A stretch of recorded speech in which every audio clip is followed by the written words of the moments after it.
Oh, when you tell someone that a medicine for dogs cured your cancer, you better be ready for some skeptics. But Joe Tippin says it did save his life and others. And now even cancer researchers are open to the possibility it might be true. My neck, my liver, my pancreas, my bladder, in my bones, it was everywhere. 2 years ago, Joe Tippin says he was told to go home, call hospice, and say his goodbyes. The doctors were unanimous. He was going to die of small cell lung cancer. Once that kind of cancer goes that far afield, the odds of survival are less than 1%, and the median life expectancy is 3 months. Tippin says he went from 220 pounds to 110, but that was January of 2017. Today, Tippins is very much alive, and what he credits for his survival has doctors scratching their heads and the rest of us raising eyebrows. About half the people think I'm just crazy, and half the people want to know more and dig deeper.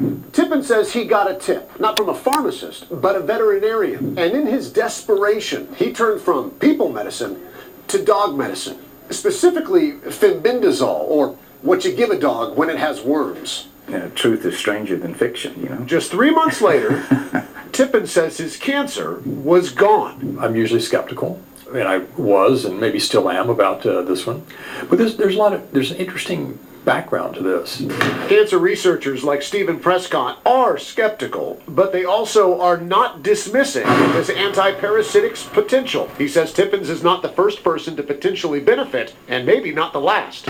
Scientists at many credible places have done work on this for years. But was it the dog dewormer, or was it something else? Tippins took the dog medicine with daily vitamin E supplements and CBD oil. He was also taking an experimental cancer-fighting drug. But Tippin says out of the 1,100 patients on that clinical trial, he was the only one cleared of cancer. Tippin says he was saved by the dog dewormer, and he plans to take it for the rest of his life. Oh, my insurance company spent $1.2 million on me with traditional means before I switched to a $5 a week medicine that actually saved me.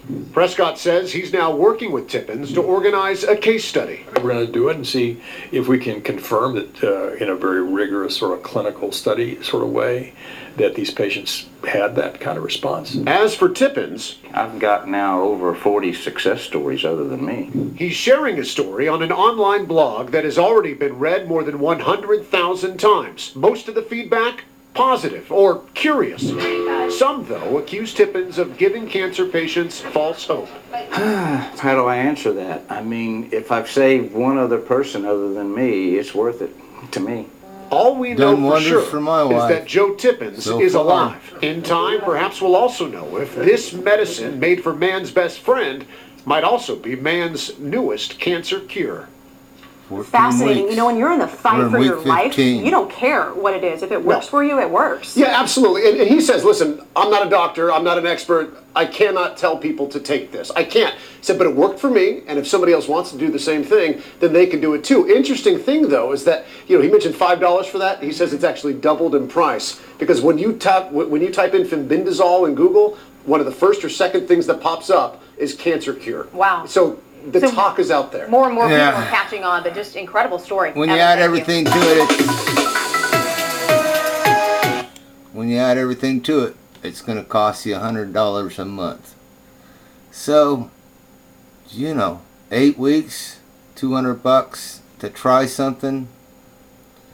I don't know. We're in week 15, and wow, what an amazing improvement. Yeah, we're looking forwards to like week number 24. Expecting the best. All right, you guys, peace out. Jefferson T. Rowe.